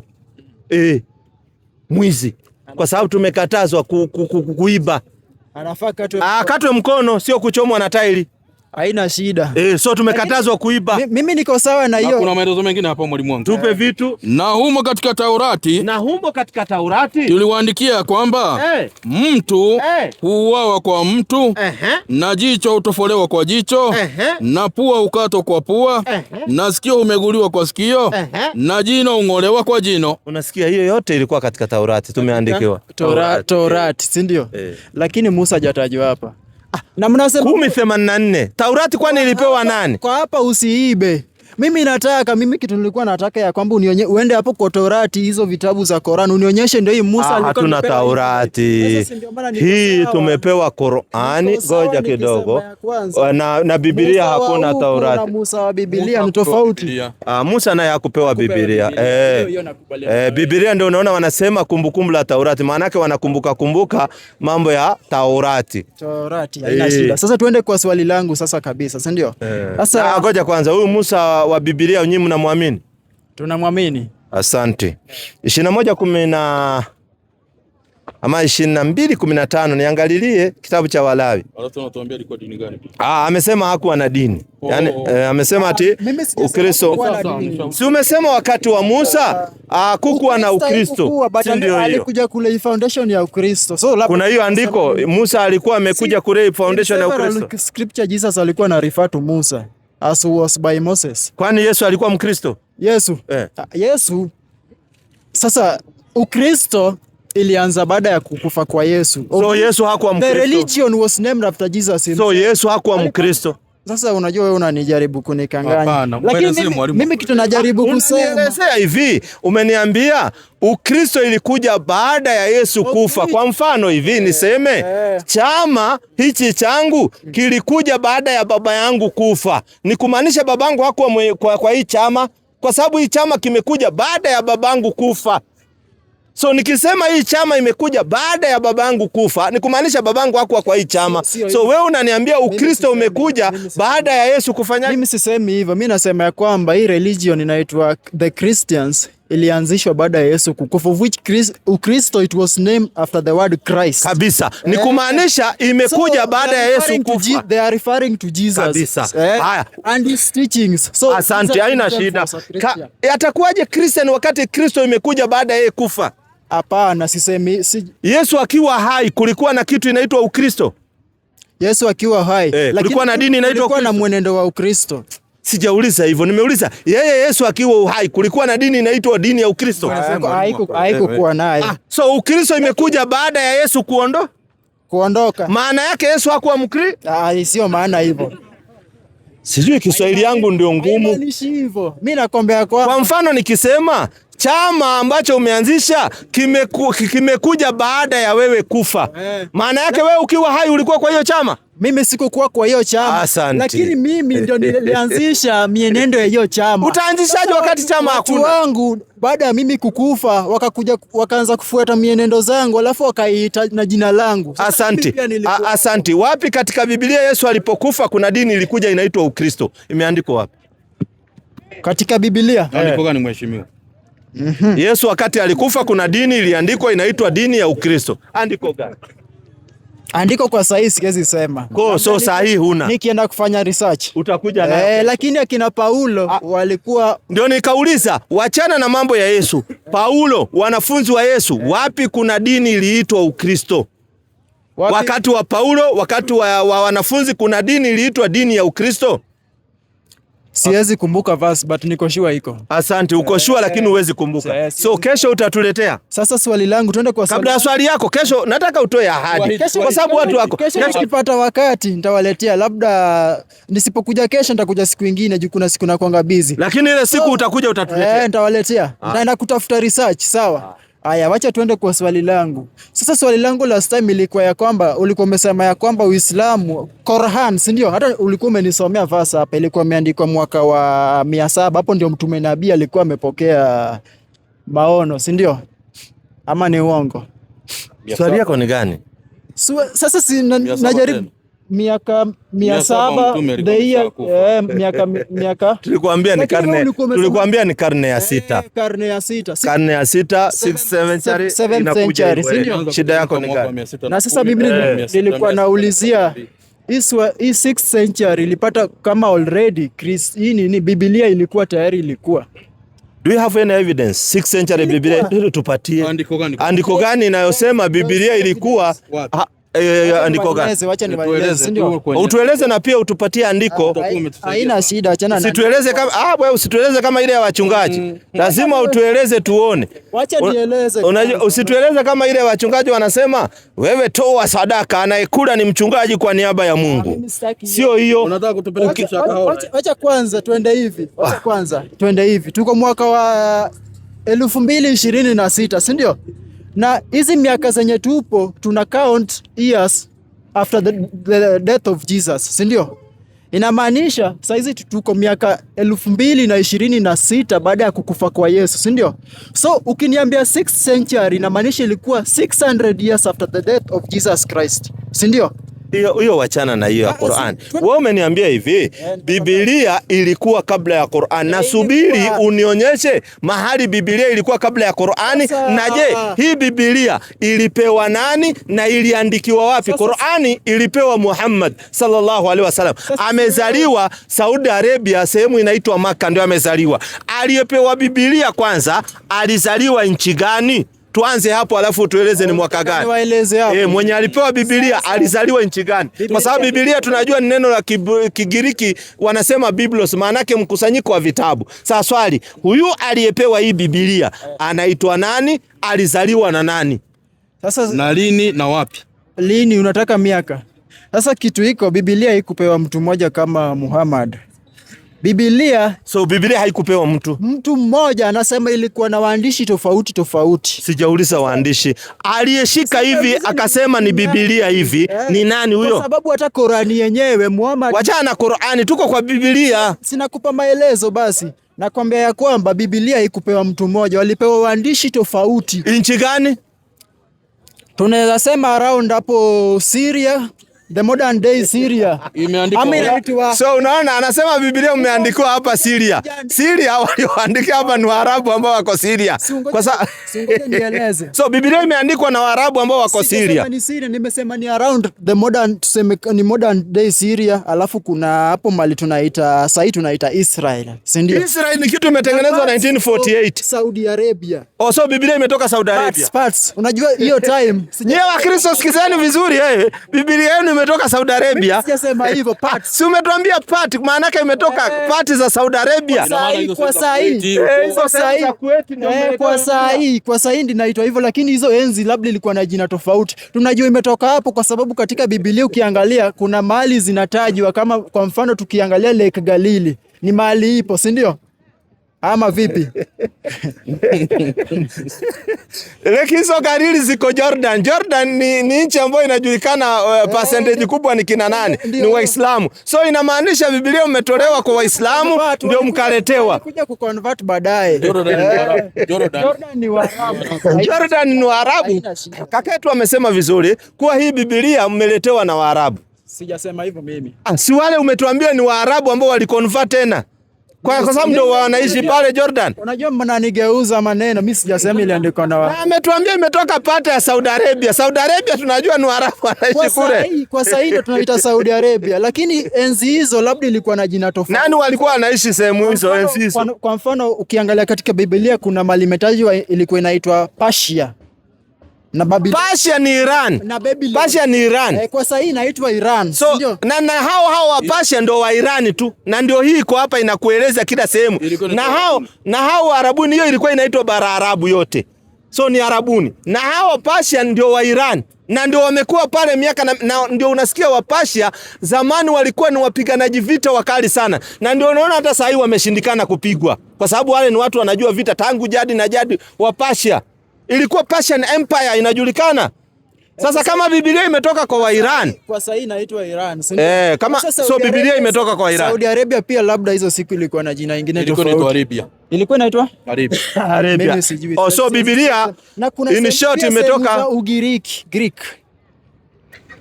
Kumbe ilikusanywa sehemu nyingi mno. Ilikusanywa sehemu mno jinsi Quran pia ilivyokusanywa. Ngoja, Qur'ani hajakusanywa hivyo. Wewe usitulete hiyo. Ngoja, usianze kukekemekea huyu. Qur'ani imekamilika wakati wa Bwana Mtume Muhammad sallallahu alaihi wasallam akiwa hai. Qur'ani imekamilika na dini ya Uislamu ikakamilika. Qur'ani 5:3. Al-yawma Mtume akiwa hai, Qur'ani imekamilika na mtume akiwa hai, Uislamu umekamilika, dini ya Uislamu imekamilika. Hakuna kitu kingine inaongezwa katika Uislamu wala kupunguzwa. Sikiza. Mtume akiwa hai kwa sababu yeye ndio mwenye kuteremshiwa Qur'ani imekamilika wakati wake. Hakuna Qur'ani ilikuja baada ya mtume, haipatikani. Na ndio unaona dunia mzima Qur'ani ni moja, iko na sura 114. Lakini Biblia leo ile tuko nayo iko na vitabu 66, tuko na ya Katholiki 73 na tuko na ya hawa watu wanaitwa wa Ethiopia. Wa Ethiopia Orthodox wako na Biblia iko na kitabu ya 88 na wako na kitabu ndani yake ya ule alikuwa anaitwa nani? Enoko. Ambao inafundisha uchawi namna walivyokuja kufundisha uchawi. Kitabu ya Enoko. Nyinyi hamna hizo siri. Hatuna hizo. Kwa sababu nyinyi sio Wakristo wa kweli. Wale wana vitabu wanajua kila kitu. Tulia kwanza tumalize hii. Anasema Mwenyezi Mungu tukufu, Bismillahirrahmanirrahim. Alafu tuambie Biblia ilikuwa na vitabu ngapi? Kwa sababu tuko na 66 ya 73 na ya 88 ambayo iko na Ethiopia. Sasa which one was the original? Gani ni fake iliongezwa? Leo waliokufuru wamekata tamaa na dini yenu. Basi msiogope bali niogopeni mimi. Tupe veto. Leo nimekukamilishieni dini yenu. Na kukutimizieni neema yangu. Na nimekupendeleeni Uislamu uwe dini yenu. Yani tumekamilishiwa dini mtume akiwa hai. Sio mambo yanakuja baada ya mtume. Na Qur'ani imekamilika mtume akiwa hai. Baada ya mtume hakuna Qur'ani iliyoshuka. Hakuna. Baada ya mtume kufariki hakuna aya hata moja imeshuka wala hakuna hadithi nyingine imepatikana. Kwa miaka 23. Qur'ani imeteremka kwa miaka 23. Hapa kwa Qur'an si kuna mahali imeandika kifo cha mtume ama vipi? Hakuna. Ingeandika aje kifo ya mtume wakati mtume ndio anapewa Qur'ani? Kwa sababu mimi hiyo ingekuwa ni feki. Mimi jinsi nilivyosoma historia ya Qur'an nilikuwa nasema ya kwamba Qur'an mwanzo hizo nini ilikuja kukusanywa na kuna scholars wenye walikuwa hapo around Saudi Arabia ndio walikuja kukusanyisha Quran pamoja baada ya mtume kukufa. Hiyo itakuwa ni habari. Hiyo itakuwa ni habari yako. Ulisoma wapi? Mimi nilikuwa nafanya tu research kivyangu. Ulifanya research kivyako. Sasa hiyo ya kifa hakuna kitu kingine inaendelea. So mtume wakati amefariki hakuna kitu kingine imeteremka. Qur'ani imekamilika ndio hivyo. Na ndani ya Qur'ani haijaandikwa kifo ya mtume kwa sababu ataandikaje kifo yake wakati yako hai naende anateremshiwa Qur'ani. Sio kama ile kumbukumbu ya Taurati ati Musa akafa katika Herobu, Musa akazikwa na ni Musa anaandika na akaendelea kuandika na bado amekufa na akazikwa. Hiyo itakuwaje? Yaani wewe uko kaburini na unaandika kifo yako? Ati nikazikwa na watu 30. Hiyo inawezekana. Unaandika kifo yako. Sio hivyo. So eulogy yako unaandika ukiwa hai bado utazikwa na watu wangapi na watakula nini? Kitu hiko Biblia au waandishi walikuwa wanakuwa inspired na Holy Spirit. Asante. Kama ni Holy Spirit, kuwa inspired na Holy Spirit inamaanisha unaweza enda mpaka into the future uandike chenye itakuja kufanyika hata mpaka kifo chako. Asante, sina shida. Swali yangu ni moja. Hii Biblia ni gani original? Ni hii ya 66 ama ni hii ya 73 ama ni ya 88? Yenye ni original hapo mimi siwezi kukujibu. So hata wewe mwenyewe hujui ni gani ya ukweli? Mimi siwezi kukujibu swali hiyo. So hujui in short. Kwa sababu sisi kama hizi Protestant churches tunatumia hii yenye mna protest kutokana na nini? Kwa sababu Protestant wana protest kutoka kwa Protestant churches walikuwa wametoka kwa dini ya Kikatoliki. So mlitoka kwa Katoliki ndio mkaanza kugomea Katoliki. Sio sijasema hivyo. Kwani nini maana ya Protestant maana yake nini kwa Kiswahili? Protest from the first church which was Catholic. Kuprotest ni mgomo, mmegoma. Kuna mienendo ambayo here and there walikuwa wameanza labda kufanya ambayo hayakuwa yanafurahisha. So nyinyi mlipindua. Si kupindua, mimi wewe unaongeza maneno. Sijaongeza. Nataka nielewe, nyinyi mmeona mlikuwa wamoja, mkaona hawa watupeleki vizuri, mkatoka huko mkaanzisha ya kwenu. Sasa swali yangu ndo nikauliza, kati ya hii Biblia ya 66 na hii ya Katoliki ya 73 huko mlitoka, ni gani ya kweli Mungu alipeana? Kwa sababu ile iko na extra vitabu sijui 10 na ngapi, hii iko na vitabu 66. Sasa ni gani haswa Mungu alipeana? Vitabu 7 extra. Vitabu 7 extra ziko kule. Je, na huku zimetolewa. Na Biblia huko nyuma inasema mtu yoyote akiongeza au kupunguza, Mungu atamuongeza mapigo. Sasa nani aliongeza, nani alipunguza? Kati ya hii Biblia 66 na hii Biblia 73, nani aliongeza, nani alipunguza, ndio tujue na mapigo ya Mungu. Hapo siwezi kujibu. Hapo huwezi kujibu. Vitabu vyote vilitoka kwa Mungu. Hizo vitabu vyote hata ndani yake haviko the same. Kwa mfano, kama zilitoka kwa Mungu, kitabu ya Danieli ambayo iko katika hii Biblia 66 na kitabu ya Danieli iko katika hii Katoliki haviko the same. Nitolee implemento hapo. Imeishia 12 13. Nitolee implemento hapo. Shika hapa. Uangalie hii imemaliza. Hii ni 12 chapter 12 imeishia 13. Ndio tukaenda Hosea. Lete hii ya Katoliki uone nayo imeishia wapi. Ndio uniambie nani alipunguza maneno ya Mungu, nani aliongeza. The same book. Danieli, sio kitabu kingine. Ndio uniambie kwani Roho Mtakatifu huku alifikia hapa ikaisha, alafu kule Roho Mtakatifu wa kule akaongezea. Au walikuwa na ubaguzi. Tulia kwanza. Hii imefika chapter 12. Unajua sijaandika, nataka uangalie hii nayo imefika chapter what. Danieli, the same book. Sio kitabu kingine. Danieli. Ndio uniambie nani aliongoza. Hapo shikilia tu, shikilia. Hii ni Danieli, kitabu cha Danieli. Hii 12 13. Na hii angalia imefika hapa. Na hii ni ngapi? Hii ni Danieli, angalia hapa. Hii ni implemento ya Katoliki. Iko na vitabu 73. Hii inaitwa Biblia takatifu. Muonyesha hapa. Danieli huyu. Hii ni kitabu cha Danieli. Kimefika 14 verse what? 32. 14 verses 42. Verses ngapi? 42.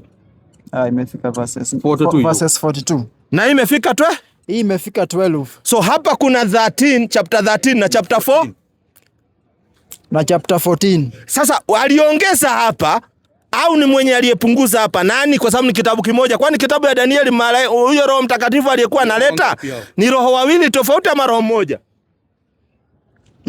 Kwa hapo siwezi sema.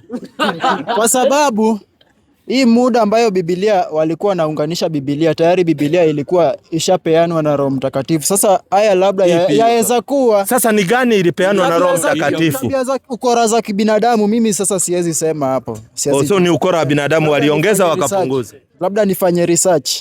Lakini all the books of the Bible were given by the Holy Spirit. Ndio nikauliza, Holy Spirit alipatiana kwa author. Alipeana hii ya chapter 12, mwisho inaishia chapter 13, ama alipeana hii ya chapter 14, 42, wakati ni kitabu kimoja cha Danieli. Sio kitabu kingine, the one book of Daniel. Ilikuwa inafika chapter 14 to 42, ama ilikuwa inafika chapter 13 to 12. 12 to 13. So Wakatholiki wakisoma kitabu cha Danieli kuna mambo watasoma, hawa ambao wako na hii Biblia hawatasoma. Sasa ni gani yaliwekwa Roho Mtakatifu na ni gani hayakuwa ya Roho Mtakatifu? Nyinyi wenye kugoma. Sasa nyinyi wenye kugoma mliotoka kule Katoliki. kitu ya kwanza siko sure kama hii ni Biblia ya Kikatoliki. Uko sure Siko sure. Siwezi dhibitisha ya kwamba. So unaweza ona kama Waislamu ndio wameandika, si ndio? Mimi sisemi hivyo. Hii ndio ya Saudi Arabia. Haya, leta swali lingine tuende kwa maswali. Nilikuwa nataka nikuonyeshe Biblia. Kwanza hii iko na vitabu ya Tobiti na hii haina Tobiti. Iko na Makabayo wa kwanza, Makabayo wa pili. Hii haina. Hii iko na Judith, hii haina. Sasa unashangaa. Ile iko na Yoshua bin Sira, hii haina, unashangaa. Hizi vitabu ni watu walikaa chini wakaongeza ama ndio ilikuwa imeteremka, na hii hao waliotoka kwa Katoliki. Na umefanya vizuri kuniambia mlitoka kwa Katoliki, kwa sababu hakuna Ukristo bila Katoliki. Na ndio unaona Wakatoliki wanachukua kichwa ya mtu Agatha wanabusu hivi. Hiyo ndio imani yenu wa Kristo, mkatoka huko. Vitu zilifanya tutoke huko sasa, unaona. Ndio mlihepa. Lakini hujanijibu swali langu mimi. Swali yangu ilikuwa ni Biblia na Korani gani ilikuwa ya kwanza? Biblia haijulikani. Mimi nasema imeandikwa 1611, hii ya King James version imeandikwa 1611, na King James nilikwambia juzi alikuwa ni shoga na ndio aliamrisha iandikwe. Alifanya kutranslate, yeye alisaidia, alifacilitate tu Biblia ikuwe translated. Ambaye alikuwa ni shoga. Kuandika. Yeye ndio ametoa amri na ndio ikaandikwa after his name. Ikaandikwa after his name. Ndio ikaitwa King James version kwa sababu translated. Unajua kuna tofauti katikati ya kuandika na kutranslate. Sasa yeye ndio alitoa amri ya kwamba Biblia itolewe katika the first languages yenye ilikuwa Hebrew na sasa itakuwaje Hebrew na umeniambia imeandikiwa hapa Asiria? Haina shida. Itakuwa lugha ya Kiarabu. Kwa sasa hii inaitwa Syria, lakini sasa hizi unajua kuna migration ambayo imefanyika. Sasa occupants wenye walikuwa naishi hapo kwa siku hizo labda hawakuwa wa Kisiria wa kisasa. Walikuwa nani? Siwezi sema. Sasa uweze sema na ulijuaje iliandikwa na Kigiriki? Tunaweza sema walikuwa wana speak the Hebrew language. Hiyo ndio kitu niko sure nayo mimi. Ulitoa wapi? Walikuwa na speak Hebrew. Walikuwa imeandikwa katika in Hebrew language. Do you have any proof? Kuna swali, kuna any proof Biblia iliandikwa kwa Hebrew? Ulitoa wapi? Wapi proof? New Testament ilikuwa imeandikwa. Do you have any proof? Any verse ambayo inasema Biblia iliandikwa kwa Hebrew? Kwa mfano, si tuko na proof Qur'ani imeandikwa kwa lugha ya Kiarabu ambayo imeandikwa ndani ya Qur'ani na inakuambia hii Qur'ani imeteremka kwa lugha ya Kiarabu. Ukitaka verse tutakupatia. Hatuendi huko. Sikiza habari. Imeteremka. Kwa jina la Mwenyezi Mungu mwingi wa rehema na mwenye kurehemu.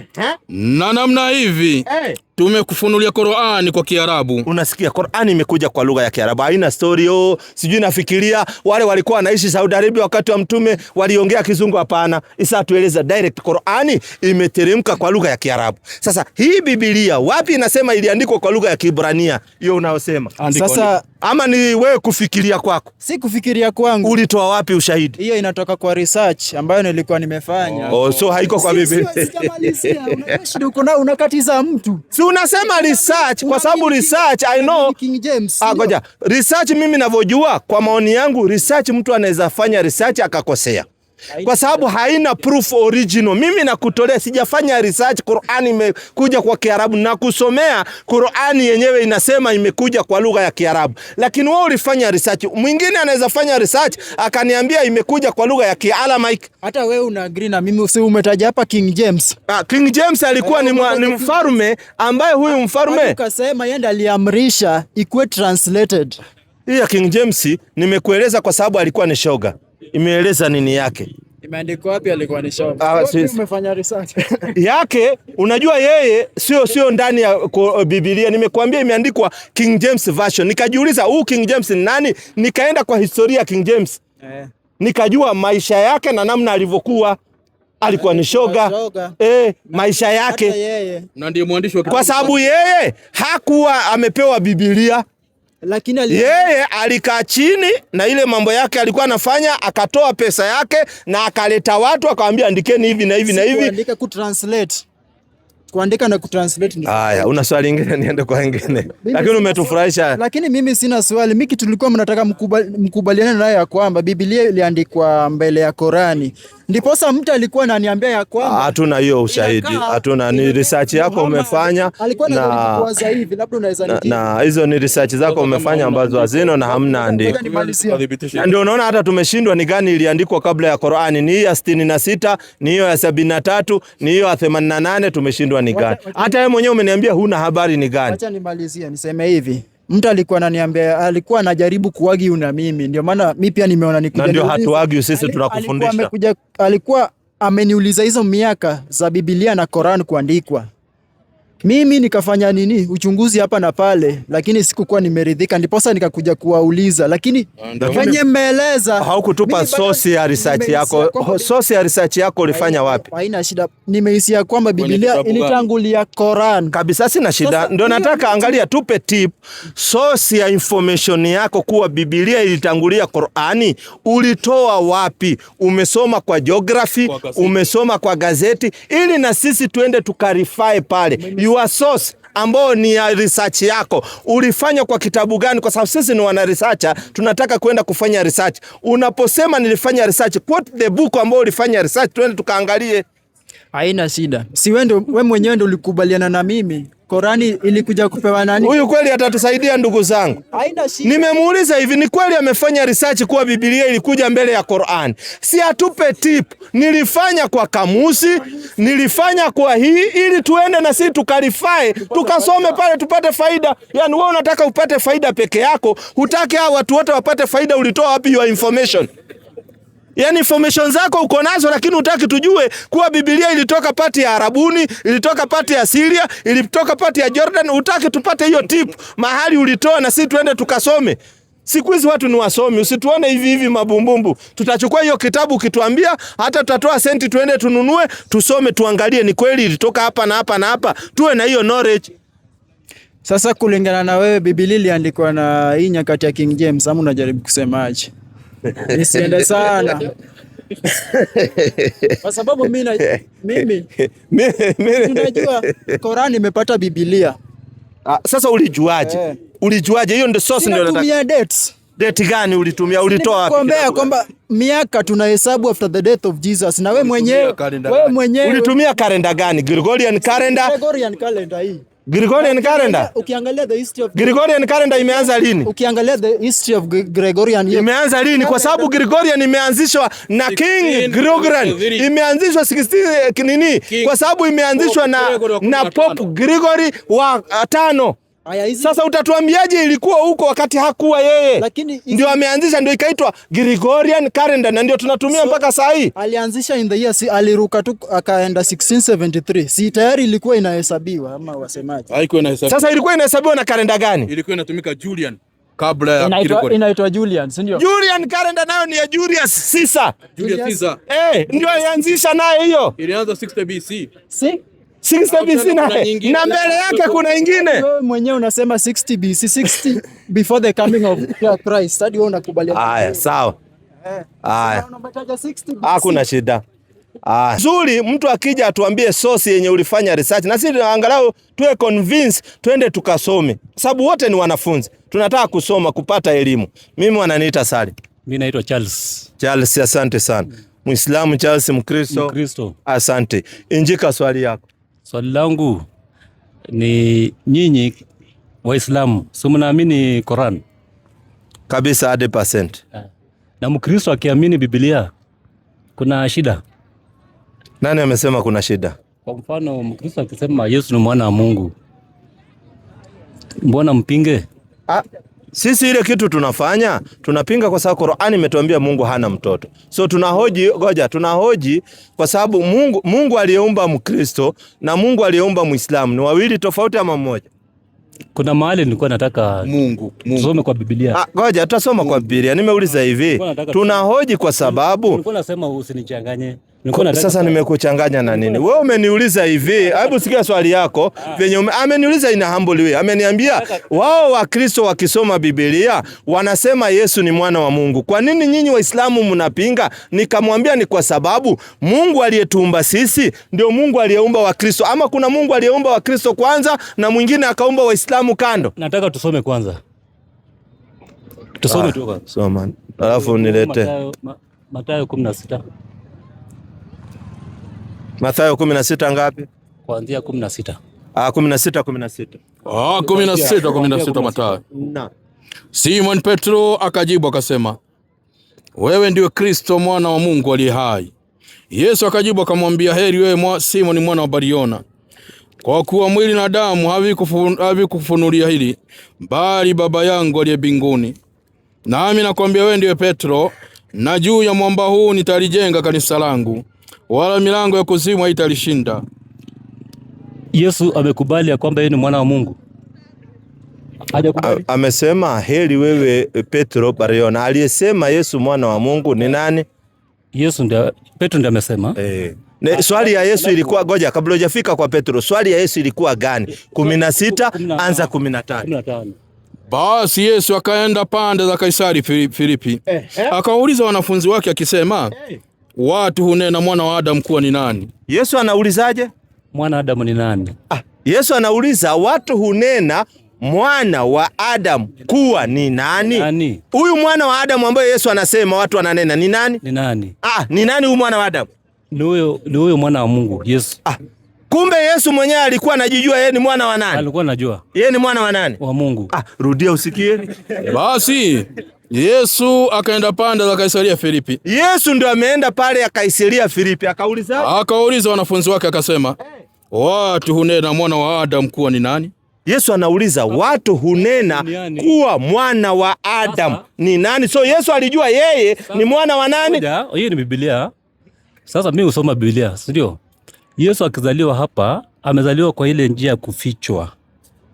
Umechukulia tu kama mtu wa kawaida, ndio sababu hata yeye mwenyewe sio rahisi ajitambue tu mimi ndio Yesu. Unaona? Wachana na hapa duniani. Ngoja, wachana na hapa duniani. Kabla Yesu hajakuja duniani, alikuwa nani? Kabla hajakuja. Alikuwa mwana wa Mungu. 13. Hapo baba. Mathayo hiyo aliyofungwa, twende mbali. Hiyo tulikuwa tunasoma. 13 mwalimu wangu. Hiyo. Yohana 3:13 kama sijakosea. 3:13 Yohana. Kompyuta inaenda ya virus kidogo, lakini ndio hiyo. Yohana 3:13. Wala hakuna mtu aliyepaa kwenda mbinguni. 3:13. Yohana 3:13. Wala hakuna mtu aliyepaa kwenda mbinguni ila yeye aliyeshuka kutoka mbinguni. 3:13. 3:13 mwalimu wangu. Inasema kwenye kuandika. Wala hakuna mtu aliyepaa mbinguni ila yeye aliyeshuka kutoka mbinguni. Yaani mwana wa Adamu. Kumbe huyu ndio ashuke kutoka mbinguni. Alikuwa mwana wa nani? Anakuuliza. Nimekuambia hapa duniani. Kabla hajafika duniani anatuambia hakuna mtu aliyeshuka kutoka mbinguni isipokuwa nani? Ndani yetu akizaliwa anazaliwa kama mwanadamu. Sijauliza amezaliwa. Kabla hajashuka. Sasa yako wapi? Wacha tumalize, hakuna hiyo parable yako. Sasa Yesu unajua maana parable? Haina shida. Sasa Yesu yuko wapi? Kuna binu fiche pale. Sasa Yesu yuko wapi? Ako huko juu. Ni nani sasa? Ni mwana wa Mungu. Akiwa wapi? Mbinguni. So twende mbinguni tukaulize kama Yesu ni mwana wa Mungu saa hii yako mbinguni. Ngoja ukufe kwanza. Nigojee nikufe. Mimi sitagojea. Wacha nikupeleke saa hii. 7:55 Matendo ya Mitume. Tunapasua jipu hapa. Tutoe usawa mapema. Ndio hiyo tunamalizia. Inasema mwalimu wangu. Lakini yeye akija Roho Mtakatifu. Sasa tunapelekwa na Roho Mtakatifu. Naamini Roho Mtakatifu? Naamini. Ni maneno yake ya kweli au uongo? Kama ni roho wa ukweli. Hii amesema Roho Mtakatifu. Maneno yake ya kweli au uongo? Ni ya ukweli. Asante, rudia asikie. Lakini yeye akija Roho Mtakatifu. Huyu amejaa Roho Mtakatifu. Akakaza macho yake akitazama mbinguni. Akaangalia mbinguni akijaa Roho Mtakatifu. Akaona nini? Akauona utukufu wa Mungu. Na Yesu akisimama upande wa mkono wa kuume wa Mungu. Haya maneno ya kweli ya uongo? Yesu akisimama. Rudia asikie. Baya inasema mwalimu wangu. Rudia pole pole na uende usome pole pole, maana yake ndio mpora papa. Lakini yeye akijaa Roho Mtakatifu. Huyu amejazwa Roho Mtakatifu kwa sababu wewe sasa ukiangalia mbinguni huwezi ona kitu mpaka uwe ujazwe Roho Mtakatifu. Sasa akijazwa akaona huko mbinguni kuna nini? Akakaza macho yake akitazama mbinguni. Akaona utukufu wa Mungu. Na Yesu akisimama upande wa mkono wa kuume wa Mungu. Hii maneno ni ya kweli? Yesu yuko mbinguni amesimama mkono wa kuume wa Mungu? Ni ya ukweli. Ni ya ukweli. Teremka usikie Roho. Akasema, Roho Mtakatifu akasema, tazama, naona mbingu zimefunguka, na mwana wa Adamu amesimama mkono wa kuume wa Mungu. Kumbe huyu aliyesimama mkono wa kuume wa Mungu saa hii mbinguni ni mwana wa nani? Nakwambia hapa ni parable. Unaona? Hiyo ni parable. So sio kweli. Kibinadamu mwana wa Mungu bado ni parable. Inakupatia nafasi kujaribu kufanya utafiti. Asante. Hata mwana wa Adamu ni parable. Mwana wa Mungu ni parable pia. Kama Muislamu utawahi kubali ni mwana wa Mungu. Kwa sababu ni parable, si ni parable, si umetuambia ni parable. Parable ni kitu ambacho sicho. Parable, si ni parable, si wewe umetuambia ni parable. Unaona nikikwambia ni mwana wa Mungu. Sasa utaniambiaje ni mwana wa Mungu? Sikuchukii, ni parable. Si umeniambia ni parable. Yeye mwenyewe ameniambia hii ni parable.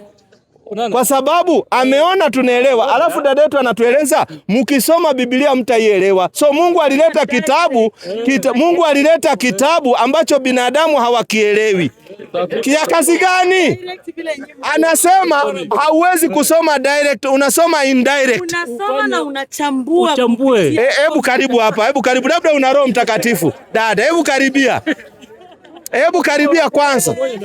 Labda Roho Mtakatifu, ngoja, labda Roho Mtakatifu amemchambulia. Biblia inasema, tulia. Biblia inasema wanawake wasivae trouser. Roho Mtakatifu imemchambulia wanawake wavae. Sasa dada yetu ako sawa. Karibu dada. Kwa sababu Biblia haichambuliwi direct. Biblia inaposema mtoe sadaka ni parable, msitoe. Lazima utumie roho kusema utoe sadaka, maana yake usipeane. Karibu. Si ukaribie.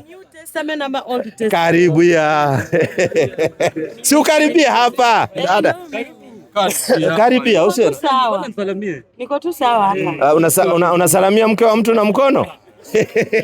Karibia. Wanakuita nani? Hiyo ni shida kabisa. Wachana na majina. Asante. Una Roho Mtakatifu? Una Roho Mtakatifu? Hiyo wewe ndio umesema. Si wewe ndio umetuambia lazima wewe ndio umesema. Niulize swali kutoka kwa Biblia. Nauliza hivi swali kutoka kwa Biblia. Biblia inasema wanawake wasivae mavazi ya wapasao wanaume. Je, ni halali wanawake kuvaa trouser ulivodunga trouser? Hii trouser inafanana na hiyo yako ama hazifanani? Sijauliza hivyo, nimeuliza ni halali wa Kristo kuvaa. Inafanana na yako ama haifanani? Leo hii ni jinsi, hii ni nini? Nafaanga hii. Hii wanaume wanafaanga, hata kuna mwanaume utapata ako nayo hapa. Kuna wanaume ndio huyu amedunga kama hiyo yako na ni mwanaume. Ndio huyu amevaa kama hii. Unaweza vaa skin. Hii sio skin tight. Usinibadilishie dada. Skin tight. Hata kuna mwanaume mwingine amevaa kama hii yako. Sasa tulia hapa. Karibia basi. Unajua dada yetu asije akatafsiria mambo tofauti. Lakini ukweli tabaki ni Yesu ni mwana wa Mungu, lakini alikuja kupitia mwana wa Adamu ambaye ni Yusufu. Asante. Kwani umekimbia tena? Na huyu anaonekana ni mchungaji huyu. Na amedunga trouser na ndio anatepeleka machungaji mbele. Na ametoroka kwa sababu amejua itakuja nini. Wacha tupatane kesho. Najua maswali ni mengi sana, ila lazima Mkristo na wewe ujiulize. Ukisoma kitu ati unaambiwa sio direct. So ukiambiwa Yesu ni hivi unaambiwa hapana, hiyo sio direct, ni indirect. Hapana. Hii vitabu tumeletewa ili tufahamu. Lakini kuna wajanja hawataki watu wafahamu vitabu. Wakiona unataka kufahamu unaambiwa wewe huwezi fahamu mpaka ukae chini yake ndio aweze kukungoa polepole. Uwe mtumwa siku zote. Once knowledge utafungiwa kuwa huwezi elewa, wewe utakuwa ni mtumwa wa watu. Knowledge unaelewa. Mbona ulienda shule na uko university? Alafu uambiwe huwezi elewa Kiswahili. Mbinguni utajua kesho inshallah. Wa hadha, salamu alaykum wa rahmatullahi wa barakatuh. Wakristo wacheni kuweko katika hiyo box moja, someni vitabu. Karibu sana kesho.